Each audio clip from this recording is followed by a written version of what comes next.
Donald lines it down the left field line. Base hit. Chisenhall will score the winning run. Jason Donald in the bottom of the 12th wins it for the Indians with his second hit of the night.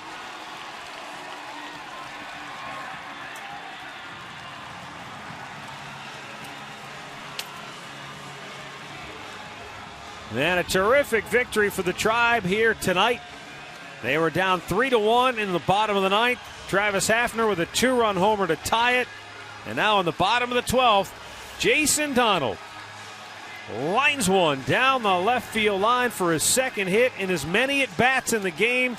And the Indians will walk off with a win tonight against Chicago to even the series at a game apiece. Yeah, a breaking ball he picked on, and boy, that's a good job by Donald.